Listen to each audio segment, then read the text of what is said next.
함께 나눌 말씀 마가복음 8장 27절에서 30절까지인데요. 함께 한 목소리로 봉독해 보겠습니다. 함께 읽겠습니다. 시작. 예수께서 제자들과 함께 빌립보의 가이사라에 있는 여러 마을로 길을 나서셨는데 도중에 제자들에게 물으셨다. 사람들이 나를 누구라고 하느냐? 제자들이 예수께 말하였다.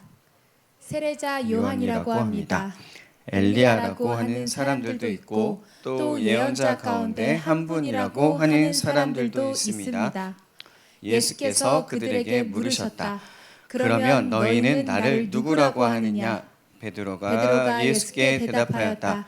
선생님은 그리스도이십니다. 예수께서 그들에게 엄중히 경고하시기를 자기에 관하여 아무에게도 말하지 말라고 하셨다. 아멘. 여러분 슬프죠? 드디어 긴 연휴가 끝나다니 너무 슬프지 않으신가요? 내일 출근이라니. 긴 연휴 즐겁게 잘 보내셨나요? 네, 쉼의 시간을 가지셨길 바랍니다.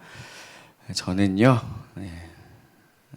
그래요. 네, 10일 동안 내 아이들과 함께 했습니다. 함께 운동장에 나가서 달리기도 하고 수목원도 잠시 다녀왔습니다. 근교에 있는 수목원이고요. 아직 너무 어린 막내 덕분에 멀리는 가지 못했고 그렇게 보냈고요. 열흘을 보내고 보니까 약간 이런 느낌이에요. 가을 방학을 보낸 느낌. 네, 여름 방학이 있었잖아요. 여러분 무슨 느낌인지 잘 모르실 거예요, 여러분. 우리 양아자매님은 잘 아는 느낌이죠. 방학이란 굉장히 슬퍼요. 힘들어요. 아이들은 기쁘지만. 지난 2주간 여러분 우리가 예배가 함께 없어서 그랬지만 그럼에도 불구하고 여러분 2주간 여러분의 삶의 자리에서 예수님이 어떤 분인지 기억하시며 살아가셨나요? 몇몇 지체분들이 이제 저희 공동체 성경 읽기 묵상하는 것들을 개인적으로 보내주는 것을 받아 읽으면서 큰 은혜를 누렸습니다. 여러분 아무리 바쁜 일상이어도 그분을 기억하길 바랍니다. 내 안에 계신 예수님을 믿기가 쉽지 않지만 그럼에도 그분은 저와 여러분과 함께 늘 함께 계십니다. 오늘은 저희가 마가복음 8장 전체를 좀 전체적으로 나누려고 해요. 여러분 어떤 영웅을 좋아하시나요? 갑자기 영웅을 물어봐서 좀 당혹스러우신가요? 여러분은 세대가 저보다 조금 어린 세대이시니까 어벤져스가 나왔을 때 여러분들이 어렸을 때겠네요. 그렇죠? 어벤져스가 처음 나왔을 때가 어렸을 때일 거예요. 저는 어리지 않았어요. 네. 어쨌든 저는 그 어벤져스라는 영화가 마블 스튜디오 영화가 처음 나왔을 때 굉장히 충격이었어요. 이런 히어로물이 있네? 라고 말이죠. 전 세계가 난리가 났었습니다. 그 전에도 히어로물은 있었어요. 슈퍼맨, 배트맨 이런 거 있었거든요. 근데 어벤져스가 나오고 나서 히어로물에 대한 장르 자체를 바꿔버린 기억이 나요. 특히 이제 아이언맨을 처음 봤을 때 그 충격이 아직도 가시지 않는데 그때는 CG가 그렇게까지 막 지금처럼 어마어마하진 않았는데도 불구하고 그 아이언맨 1 이후에 2가 나오고 3가 나올 때 그 슈트를 입는 장면이 너무 황홀했던 기억이 납니다. 그래서 이제 하나님의 전신갑주를 중고등부 아이들 설명할 때 아이언맨의 슈트로 비유해서 설명하기도 했었어요. 그때 한창 여러분이 중학생 때였군요. 네, 그러네요. 저는 이제 엔드게임 이후로는 마블 영화는 보지 않습니다. 뭔지 잘 모르겠어요. 그래서 어쨌든 저는 그때까지 모든 그 마블 시리즈를 섭렵했던 것 같아요. 그만큼 굉장히 빠져들어서 그 영화를 봤던 기억이 납니다. 우리 영화 속에서 이 세상에 존재하지 않지만 그 영웅들의 그런 역할들, 활약을 보면서 대리 만족을 했던 것 같아요. 그리고 우리에게도 이런 히어로가 있었다면 좋겠다라는 상상들을 하곤 합니다. 특별히 여러분 한 민족이 어려움을 겪을 때마다 그 민족을 그 시절을 이겨낼 영웅들을 좀 기대하는 마음들이 있어요. 우리나라에도 있었어요. 조선시대 때는 홍길동이라는 가상의 인물이 있었고요. 일제시대 때는 각시탈이라는 분이 계셨어요. 네. 근데 제가 왜 이야기를 하냐면 오늘의 주제인 그리스도와도 관련이 돼 있어요. 예수님 당시 이스라엘도 그런 마음이 있었어요. 바벨론에게 망한 이후 유대가 400년 동안 식민지 생활을 하게 돼요. 물론 잠깐, 아주 잠깐, 예수님이 오시기 잠깐 마카비 왕조라는 왕조가 세워지기는 해요. 다윗의 혈통이 아닌 마카비라고 이름 붙여진 왕조가 아주 잠시 있었다가 사라져요. 그러니까 쭉 식민지를 지배를 받고 있던 것이 유대 팔레스틴 지역 땅이었습니다. 근데 그때 당시 사람들마다 어떤 마음이 있었냐면 특히 예수님이 오셨을 당시에는 메시아 대망 사상이라는 것이 팽배해 있었어요. 근데 이 메시아라는 것을 기다리는 마음들이 시대 계층마다 다른 거예요. 네, 시리가 대답을 해줬어요. 그 계층마다 바라보고 기대하는 메시아상이 조금씩 달랐어요. 당시 종교 지도자 계층이었던 바리새파 사람들이 다윗 왕과 같은 의로운 왕이 오시기를 기대했습니다. 그래서 그 왕이 뭘 하기를 기대했냐면 그들은 뭘 잘 지켰죠? 율법을 잘 지켰어요. 근데 자기들만 잘 지켰어요. 그죠? 그래서 다른 사람들을 정죄하고 막 그랬잖아요. 그러니까 그 왕이 와서 이스라엘 모든 사람들이 다 율법에 순종하는 것을 기대하는 마음으로 메시아를 기다리고 있었고요. 사두개파는 좀 달라요. 지금이 좋사오니 별로 이 상황이 바뀌길 원하지 않아요. 자신들의 그 위치를 충분히 만끽하고 싶어 했어요. 이대로 괜찮아. 로마의 지배에 있어도 나는 충분히 괜찮다는 생각으로 메시아를 기대하지 않았었다고 해요. 근데 SNF파라고 불려지는 학파가 있어요. 쿰란 공동체라고 이제 불려지는데요. 아마도 세례 요한이 이곳에 속해 있지 않았을까라고 보는데요. 이분들은 이제 그 쿰란 사본이라고 정말 유명한 사본이 있어요. 이제 쿰란 사본이 쿰란 지역, 지금의 사해 지역에서 발견되고 나서 구약이 지금처럼 잘 편집되어지게 된 배경이 되는 건데요. 그런 것들을 이제 썼던 사람들이에요. 평생. 그 사람들은 다윗의 후손과 같은 왕적 메시아를 기대하면서 아론의 후손인 제사장적인 메시아도 동시에 기다리고 있었다고 해요. 예수님의 제자들 중에 한 명이었던 열심 당원들은 어땠을까요? 로마로부터 해방을 이끌어줄 체 게바라 같은 혁명가를 원하고 기다리고 있었어요. 그렇다면 저와 같은 일반 평민들은 어떤 메시아를 기대하고 있었을까요? 배고픔과 억압에서 해방시켜줄 기적을 행하는 왕으로서의 메시아를 기다리고 있었습니다. 여러분, 같은 팔레스틴 땅 지역 안에서도 계층마다 기대하고 바라보는 메시아가 달랐다는 것을 기억하시기 바랍니다. 오늘 본문에서도 그 당시 인식을 엿볼 수 있는 구절들이 나와요. 8장 27절, 28절 같이 함께 한번 읽어볼까요? 시작. 예수께서 제자들과 함께 빌립보의 가이사라에 있는 여러 마을로 길을 나섰었는데 도중에 제자들에게 물으셨다. 사람들이 나를 누구라고 하느냐? 제자들이 예수께 말하였다. 세례자 요한이라고 합니다. 엘리야라고 하는 사람들도 있고 또 예언자 가운데 한 분이라고 하는 사람들도 있습니다. 아멘. 당시 사람들이 예수님 향해 어떻게 생각하는지 나타나는 구절이에요. 첫 번째로는 세례자 요한이라고 바라보는 사람들이 있었고요. 두 번째는 엘리야다라고 생각하는 사람도 있었고 선지자 중에 한 분이라고 생각하는 사람도 있었습니다. 여러분 우리가 기억하다시피 그 헤롯 왕도 그 헤롯 이제 예수님이 어렸을 때 예수님을 죽이려고 했던 헤롯 왕이 죽고 난 다음에 새 아들이 분봉왕이 되거든요. 그 이후에 헤롯 왕이 예수님을 보면서 뭐라고 얘기하죠? 세례 요한이 살아서 돌아왔다라고 얘기하는 것처럼 그렇게 생각하는 사람도 있었어요. 왜냐하면 예수님이 회개를 선포하셨어요. 세례 요한처럼 회개하라. 천국이 가까이 왔다. 하나님 나라를 선포하는 것을 통해서 세례 요한이 살아 돌아왔네 라고 생각했었어요. 두 번째로는 엘리야라고 사람들이 생각했습니다. 그 이유는 우리가 얼마 전에 읽었던 말라기서에 나오고 있는데요. 말라기서 4장 5절 6절 같이 한번 읽어볼까요? 시작. 주의 크고 두려운 날이 이르기 전에 내가 너희에게 엘리야 예언자를 보내겠다.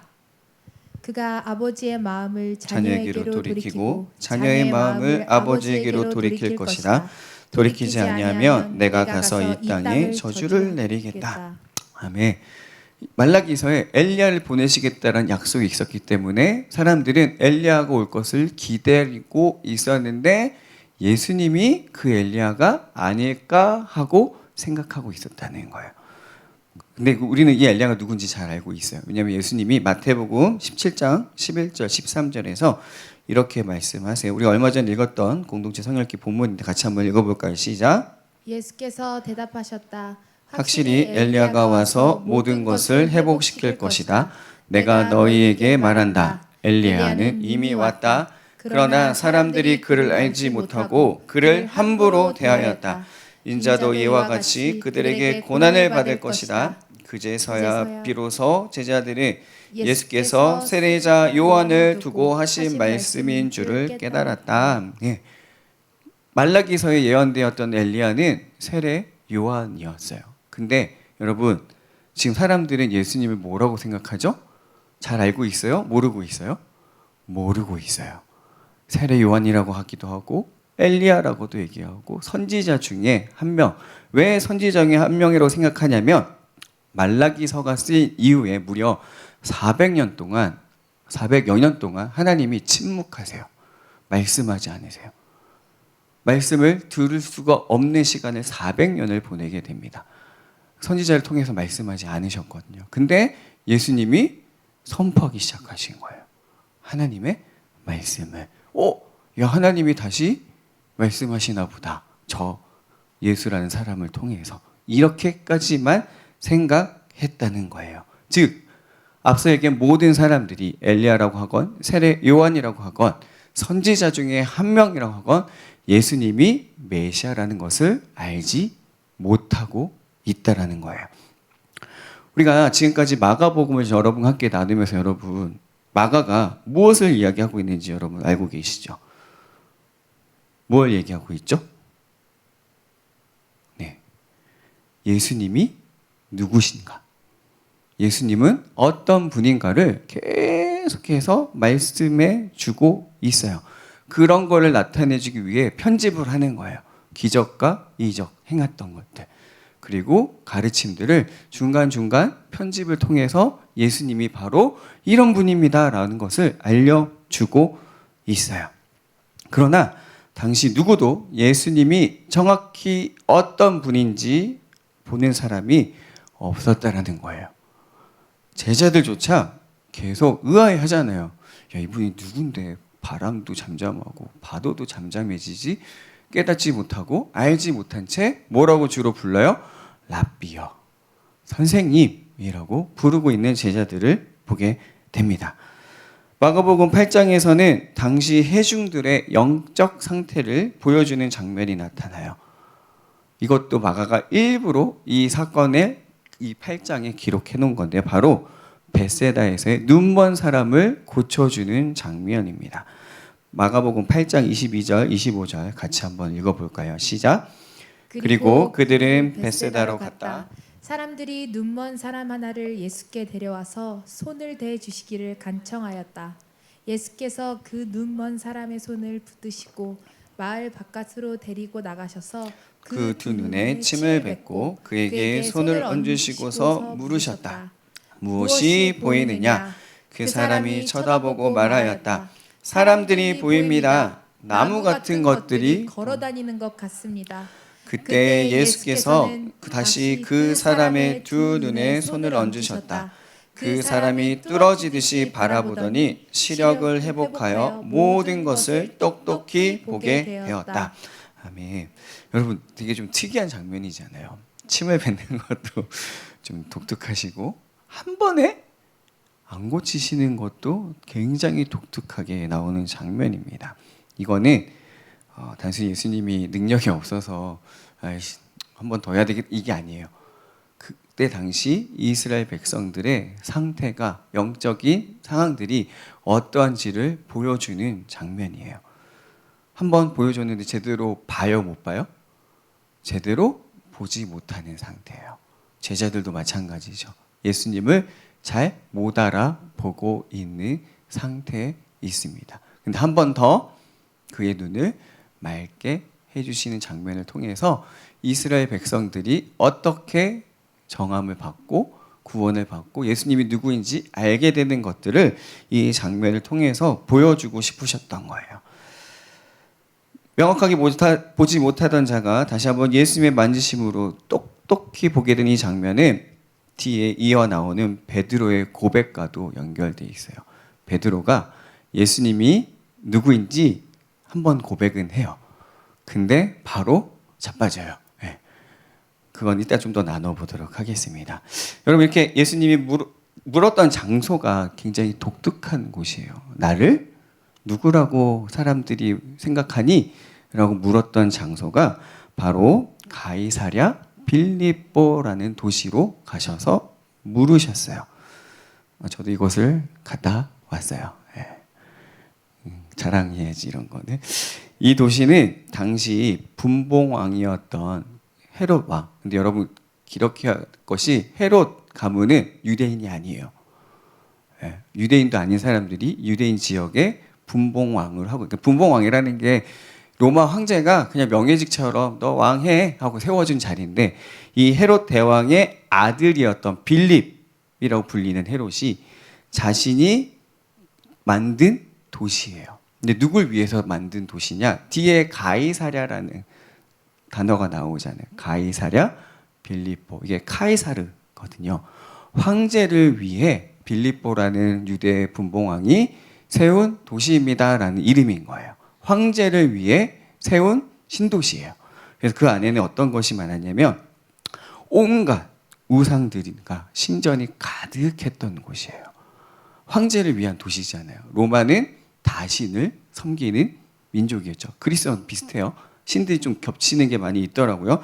온갖 우상들이 가득 득실했던 곳. 실제 저도 갔을 때 신전터가 굉장히 많았어요. 이 지금은 없어지고 뭐 기둥만 남아 있거나 하지만 신전터가 어마어마하게 주변에 많이 남아 있습니다. 그만큼 이곳은 어떤 느낌이 들었을까요? 만약에 그 신전들이 가득 있는, 여러분 상상을 한번 해보세요. 그곳에 딱 섰을 때 어떤 느낌이 들까요? 여기는 음부의 권세가 있는 곳처럼 보여지는 출입구처럼 문처럼 느껴질 장소였어요. 그곳에서 예수님이 물어봐요. 근데 여기서는 이제 판 신전이 가장 크게 있었대요. 판이라는 신이 있대요, 여러분. 판. 이름이 판이에요. 널판지 판이 아니고 그냥 판인데, 그 강야의 신이래요. 들판. 숲과 들판을 관장하는 신인데, 특별히 가축의 번식을 돕는 신이었대요. 이 신을 섬기는 신전이 가장 크게 있었던 도시였어요. 그곳에서 예수님이 물어보시는 거예요. 야, 사람들이 나를 누구라고 하니?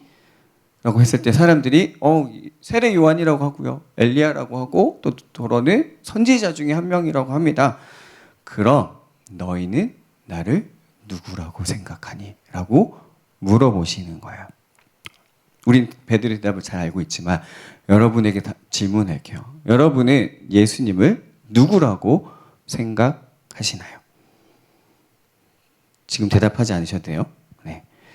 여러분은 어떤 메시아를 기다리고 계신가요?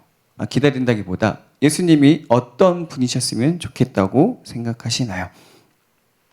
앞서 이야기했던 각 계층이 기대했던 메시아가 있었어요. 여러분이 보시기에 예수님의 모습은 어떤 계층이 기대했던 모습과 부합하는 것 같나요? 그 당시 사람들이 바랬던 메시아의 모습이 여러분이 알고 있는 예수님의 모습에서 보여지시나요? 아니라면 왜 당시의 사람들은 그런 메시아를 기다리고 있었을까요? 그들이 말씀을 몰라서였을까요? 우리보다도 더 잘 알았을 것 같아요.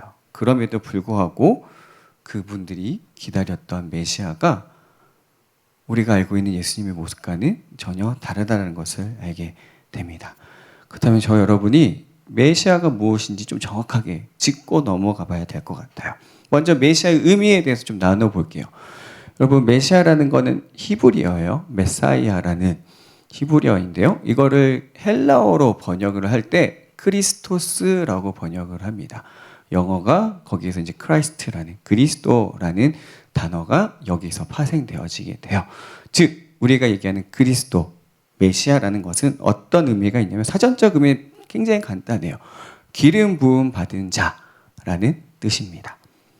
구약에서 누가 기름 부음을 받죠? 왕. 그리고 또 누가 받죠? 대제사장이 기름 부음을 받아요. 그래서 이렇게 기름 부음 받은 사람을 메시아 그리스도라고 이야기할 수 있는데요. 여기서 이제 우리가 매우 중요한 내용은 예수님이 왜 메시아인가를 봤을 때는 구약에서 예언되어 있던 메시아는 어떤 일을 하는 사람이냐면 하나님의 뜻을 실현하는 사람이에요. 하나님이 하시겠다고 하는 일을 실제로 해내는 사람을 의미합니다. 구약에 나타난 메시아에 대한 예언들을 예수님이 성취한다는 것을 우리는 알게 돼요. 매우 중요한 내용이죠. 이것과 관련된 구약의 예언들의 성취는 제가 표로 만들었어요. PDF로 만들었는데 이거는 예배 후에 제가 우리 정원지기를 통해서 단톡방에 배포할게요. 집에 가셔서 표에는 제가 이제 말씀 구절들만 딱딱딱딱 해놨는데 내용하고 그거를 집에 가셔서는 꼭 한번 읽어보셨으면 좋겠어요. 근데 크게 세 가지로 구약에 나타난 메시아 예언의 큰 흐름이 크게 세 가지로 뽑을 수 있는데요. 왕, 제사장, 그리고 선지자로서의 메시아입니다. 첫 번째 왕은 사무엘하 7장 16절에 있는데 같이 한번 읽어볼까요? 시작. 이 집과 내 나라가 내 앞에서 영원히 이어갈 것이며 내 왕위가 영원히 튼튼하게 서 있을 것이다. 아멘. 누가복음 1장 32절 33절입니다. 같이 읽어볼게요. 시작. 그는 위대하게 되고 더없이 높으신 분의 아들이라고 불릴 것이다. 주 하나님께서 그에게 그의 조상 다윗의 왕위를 주실 것이다. 그는 영원히 야곱의 집을 다스리고 그의 나라는 무궁할 것이다. 아멘. 이 왕으로서 오실 메시아가 예수님을 통해서 성취되어지죠. 제사장이자 또 제물이신 예수님에 대한 예언은 이사야서 53장 6절 7절 말씀인데요. 같이 한번 읽어볼게요. 시작. 우리는 모두 양처럼 길을 잃고 각기 제 갈 길로 흩어졌으나 주님께서 우리 모두의 죄악을 그에게 지우셨다. 그는 굴욕을 당하고 고문을 당하였으나 아무 말도 하지 않았다. 마치 도살장으로 끌려가는 어린 양처럼, 마치 털 깎는 사람 앞에서 잠잠한 암양처럼 끌려가기만 할 뿐 아무 말도 하지 않았다. 베드로전서 2장 24절에서 예수님의 이런 모습, 구약에 예언되어졌던 이 제물과 또 그런 모습을 이렇게 말씀하고 있어. 같이 한번 읽어볼게요. 시작. 그는 우리 죄를 자기의 몸에 몸서 지니고서 나무에 달리셨습니다. 그것은 우리가 죄에는 죽고 의에는 살게 하시려는 것이었습니다. 그를 매를 맞아 상함으로 여러분이 나음을 얻었습니다. 아멘. 또 예수님이 하나님의 말씀을 선포하는 선지자로서의 역할을 어떻게 감당하시는지 그 예언의 말씀 먼저 이사야서 61장 1절 2절 같이 한번 읽어보겠습니다. 시작. 주님께서 나에게 기름을 부으시니 주 하나님의 영이 나에게 임하셨다.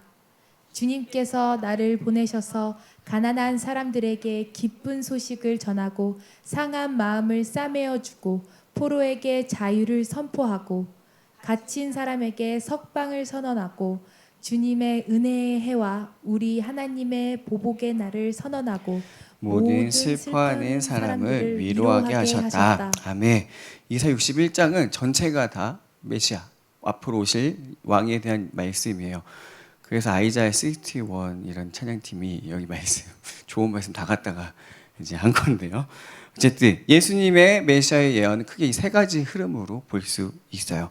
다윗의 왕조를 통해서 하나님이 영원한 나라를 세우시겠다고 약속하신 것을 예수님이 영원한 하나님의 나라를 세우시는 걸 통해서 성취하시죠. 십자가에서 자신을 대속제물로 드리신 예수님은 제물이 되셨을 뿐 아니라 잘 알다시피 저 여러분을 위한 대제사장이 되어 주셨습니다. 그 여러분, 이 땅에 끊어졌던 400년 동안 말씀이 없었던 그 시간을 깨고 하나님의 말씀이 말씀이신 예수님을 통해서 이 땅에 선포되어지게 됩니다. 그것으로 통해서 예수님이 선지자로서 역할도 감당하시죠. 우리가 요한복음 1장 1절 태초에 말씀이 계시니란 그 말씀처럼 말입니다. 이처럼 메시아는 영원한 하나님의 나라를 이 땅에 선포하고 세우고 다스리는 사람을 이야기합니다. 단순히 기름 부음 받은 자로 끝이는 것이 아니라요, 기름 부음 받은 자로서 역할을 감당하는 것, 영원한 하나님의 나라를 선포, 세우고 다스리는 분. 다시 가이사랴 빌립보 여러분 돌아가 볼게요.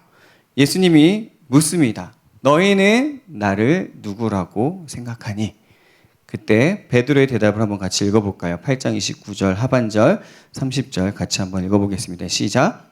베드로가 예수께 대답하였다. 선생님은 그리스도이십니다. 예수께서 그들에게 엄중히 경고하시기를 자기에 관하여 아무에게도 말하지 말라고 하셨다. 아멘. 아무도 예수님이 메시아라는 것을 알지 못하고 있을 때였어요. 제자들조차도. 근데 베드로가 헷가닥해가지고 갑자기 주님은 메시아, 선생님은 메시아입니다. 그리스도입니다. 라고 고백하고 있는 걸 보게 됩니다. 굉장히 역사적인 장면이죠. 마가복음은 여기서 끝났는데 여러분 아까 얘기했듯이 가이사랴 빌립보는 황제를 숭배하는 도시예요. 그때 당시 황제가 누구죠? 로마의 황제는 신이었어요.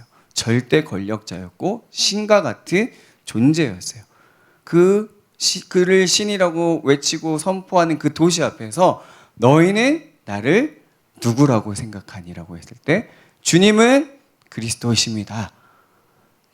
예수님이 신이십니다. 예수님이 참 하나님이십니다. 예수님이 통치자 되십니다라고 선포하는 거예요. 마태복음에서 이렇게 예수님이 말씀하세요. 이 고백을 듣고 마가복음에 나오지 않지만 마태복음 16장 18절 한번 같이 읽어볼까요? 시작. 나도 너에게 너에게 말한다. 너는 베드로다. 나는 이 반석 위에다가 내 교회를 세우겠다.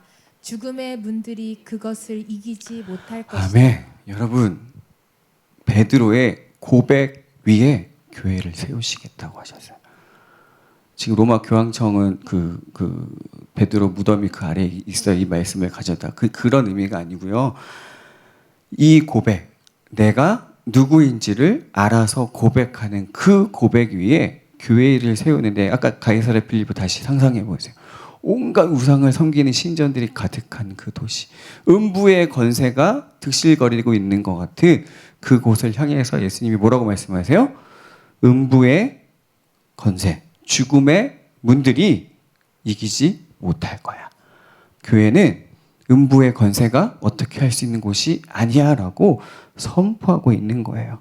주님의 몸된 교회는 음부의 권세, 거짓 신들이 무너뜨릴 수 없는 곳이라고 예수님이 말씀하고 계세요. 근데 여러분 아까도 우리가 두 번에 걸쳐서 눈을 밝게 띄었던 것처럼 베드로, 이 고백을 한 베드로도 예수님이 이 땅에 어떤 메시아로 오셨는지는 이해하지 못했어요. 아, 메시아이긴 해요. 주님 메시아이십니다. 그리스도입니다.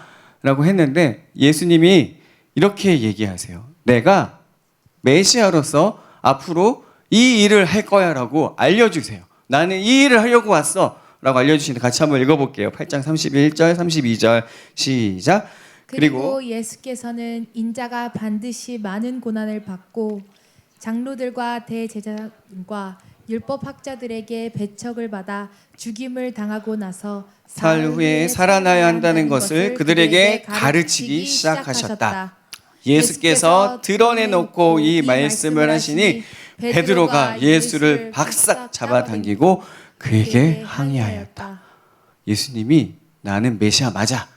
내가 이 일 하려고 왔어. 앞서 얘기했던 계층들이 기대했던 메시아를 떠올려 보세요. 그 메시아의 일을 하시려고 오셨나요? 아니에요. 전혀 다른 일을 하러 오신 것 같아요. 사람들이 생각했던 메시아의 모습은 하나도 없어요. 뭐라고 말씀하세요? 많은 고난을 받을 거야. 내가 장로들과 대제사장들과 율법학자들에게 배척을 받고 죽임을 당할 거야. 라고 말씀하고 있는 거예요. 그랬더니 여러분 베드로가 어떻게 해요? 바싹 잡아당기고, 어떻게 잡아당겼을지 상상에 맡길게요. 성경에 없는 구절이니까 누군가를 열받아서 바싹 잡아당기려면 허리를 잡아채거나 이러진 않겠죠? 바싹 잡아당겼다고 나오는데 마태복음의 16장 22절에 이렇게 항의하고 있어요. 같이 한번 읽어볼까요? 시작. 이에 베드로가 예수를 따로 붙들고 주님 안 됩니다. 절대로 이런 일이 주님께 일어나서는 안 됩니다 하고 말하면서 예수께 대들었다. 예. 주님은 그리스도이십니다. 그래, 너의 이 고백, 마태복음에 너 이 고백하게 하신 건 네가 아니라 하나님이야라고 하시면 내가 너의 이 고백 위에 교회를 세우겠다고 했던 그 베드로를 향해서 이제 뭐라고 얘기해요? 사단아 뒤로 물러가라 라고 하신다고요. 베드로는 내가 기대하는 메시아가 있는 거예요. 예수님이 그렇게 하신다고 하니까 받아들일 수 없나요? 주님 절대 안 돼요. 절대 안 돼요. 그렇게 돌아가신다니 와우 절대 안 돼요 하고 예수님을 대들어요. 막 이렇게 잡아당기면서 베드로가 기대했던 거를 저버리겠다는 예수님의 말씀 앞에 인간의 베드로의 반응이 너무 당연해 보이지 않아요, 여러분? 내가 상상하고 기대했던 것들인데 그게 무너져 내린다고 하면 얼마나, 여러분 베드로가 배를 버리고 그물을 버리고 예수님을 따랐잖아요. 모든 것을 버리고 기대하는 게 있죠. 그 예수님의 그 두 제자들은 엄마를 통해서 뭐라고 얘기해요? 하나는 좌편에 하나는 우편에 앉게 해주세요. 그들이 기대하고 바라봤던 메시아가 앞서 얘기했던 계층들이 바라봤던 메시아와 다르지 않다라는 것을 우리는 알게 돼요. 다시 여러분한테 질문할게요. 여러분에게 예수님은 어떤 그리스도이십니까? 여러분이 믿는 예수님을 향해서 여러분은 어떤 기대를 걸고 계신가요? 우리가 알다시피 예수님은 칼 대신 십자가로 그분의 나라를 세우십니다. 예수님의 왕궁은 예루살렘에 있는 궁전이 아니었고요. 골고다 언덕 위에 있는 십자가였습니다. 당시 사람들이 기대했던 메시아가 아니었고요. 야, 얘들아, 하나님이 약속하신 그리고 나를 통해서 이루실 진짜 메시아가 뭔지 내가 보여주는 거야. 이게 진짜 그리스도가 해야 할 일이라는 것을, 새로운 개념을 예수님은 보여주고 계세요. 마가복음 8장 34절 35절 같이 한번 읽어볼까요? 시작. 그리고 예수께서 제자들과 함께 무리를 불러놓고 그들에게 말씀하셨다. 나를 따라오려고 하는 사람은 자기를 부인하고 자기 십자가를 지고 나를 따라오너라.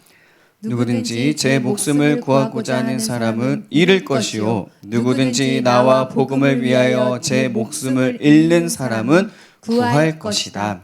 아멘. 여러분, 병이 낫는 것을 우리가 많이 지금까지 8장까지 나누면서 많이 봤어요. 배가 부르는 사건도 이 8장에 또 나와요. 이번에 4,000명인데요. 이방인들 4,000명을 배부르는 장면이 나와요. 귀신이 떠나가는 것도 우리는 봤어요. 이 모든 것이 예수님이 하신 일이었어요. 근데 여러분, 예수님이 이런 일을 하실 때마다 어떻게 하셨죠? 조용히 사라지셨어요.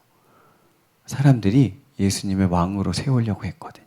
아까 우리 일반 사람들이 뭘 기대했다고요? 억압과 배고픔에서 기적을 행해 주실 분, 그분이 왔잖아요. 그러니까 예수님은 조용히 사라지십니다. 자신을 왕으로 세우려고 하는 회중들의 마음을 너무 잘 아셨기 때문이에요. 그리고서 예수님은 조용히 십자가를 향해 가고 계세요. 우리가 이해할 수도 알 수도 없는 그 길을 향해서 말이죠. 그리고 예수님은 우리가 알다시피 그 일을 이루십니다. 하나님의 약속하신 모든 예언의 말씀들을 하나도 빠지지 않고 다 이루십니다. 예배팀 나와주실까요? 사랑하는 여러분, 예수님을 믿는 것은 복된 일입니다. 은혜입니다. 그 은혜를 받은 자는 그 은혜를 받은 자답게 마땅히 해야 할 일이 있어요. 우리가 방금 읽었던 마가복음에 나와 있는 말씀이요. 뭐라고 말씀하시죠? 나를 따라오려고 하는 사람은 자기를 부인하래요. 그리고 자신의 십자가를 지고 따라오라고 말씀하고 있습니다. 네, 알아요. 여러분 힘들잖아요. 내 힘으론 죽었다 깨어나도 할 수 없는 일입니다. 잘 되는 것 같다가도 언제는 또 자빠지고 엎어져요. 그러면서 낭망하게 되죠. 여러분, 복음서에 나타난 제자들이 저와 여러분의 모습과 같지 않나요? 24시간 예수님과 붙어 있었던 제자들조차도 예수님이 하신 말씀의 의미를 몰라요. 8장 16절에 예수님이 야, 헤롯의 누룩과 바리새인들의 누룩을 조심해 라고 얘기했더니 야씨 빵이 하나밖에 없는데 이러고 있단 말이에요. 24시간 예수님의 말씀을 들었던 제자들조차도 그랬어요. 그리고 우리 아까 봤던 것처럼 베드로가 예, 선생님은 그리스도이십니다 라고 고백했던 베드로가 음부의 건세가 삼하지 못할 교회를 너의 고백 위에 세울게라고 칭찬받던 베드로가 사단아 물러가라라고 들었던 게 베드로였어요. 그게 우리예요. 그럴 수밖에 없는 존재가 우리예요. 그런 우리를 위해서 예수님이 오신 거예요. 그 예수님이 저 여러분을 위해서 죽으셨고 부활하셨어요. 그러니까 베드로가 뒷이야기는 듣지도 못한 거예요. 내가 죽고 사흘 만에 다시 살아날 거야 라는 말은 듣지도 않았고 나 고난받고 죽을 거야 라는 말 듣고 막 난리를 친 거. 왜요? 죽고 다시 살아난다는 말을 이해할 수가 없었잖아요. 그게 우리 같은 존재였어요. 근데 여러분, 저 여러분은 너무나도 감사하게 예수님의 부활을 믿는 자들이에요. 그래서 여기 2000년이 지난 지금 이 시간 이곳에 저 여러분이 있잖아요. 내게 주어진 십자가, 내가 나를 부인하기 위해서는 여러분, 우리 날마다 그분의 긍휼을 구해야 됩니다. 그분의 은혜가 필요해요. 여러분, 우리가 내게 주어진 십자가는 여러분이 베드로처럼 십자가 지고 순교의 자리로 나가라는 의미가 아니라 여러분에게 주어진 삶의 자리를 의미한다고 해요. 우리에게 주어진 상황들 앞에서 여러분 어떻게 하고 계신가요? 좌절하고 낭망하고 계신가요? 아니면 내 힘으로 할 수 있어 라고 으쌰으쌰하고 계신가요? 나를 부인하고 나의 십자가를 진다라는 건 결국 나는 할 수 없다라는 것을 인정하는 거예요. 그 모든 것들을 주님께 맡겨드려야 하는 곳이 내 부인이고 십자가를 지는 겁니다. 그렇게 되면 어떻게 할까요? 주님이 저 여러분을 통해서 일하시고 역사하는 자리가 될 것입니다. 사랑하는 여러분, 예수님은 그리스도이십니다. 이 땅에 왕으로 오신 분이고요, 제사장으로서 오신 분이고 말씀이신 분입니다. 예수님을 그리스도라고 고백하는 우리는 날마다 나를 부인하고 나의 십자가를 지고 따라가야 합니다. 내가 원했던 어떤 그런 모습들이 있다면 이제 그거 내려놓으시고요, 나를 위해 일하시는 그분을 바라보십시오. 나를 위해 그분이 보내주시고 흘려주시는 그분의 긍휼을 기대하십시오. 그분의 은혜를 사모하는 저 여러분이 되기를 간절히 소망합니다. 우리는 날마다 그분의 긍휼과 은혜와 사랑을 받아야 합니다. 그래서 여러분, 우리 날마다 주님 앞에 나아가야 합니다. 그분이 우리의 그리스도이기 때문입니다. 우리 함께 찬양하며 기도하겠습니다.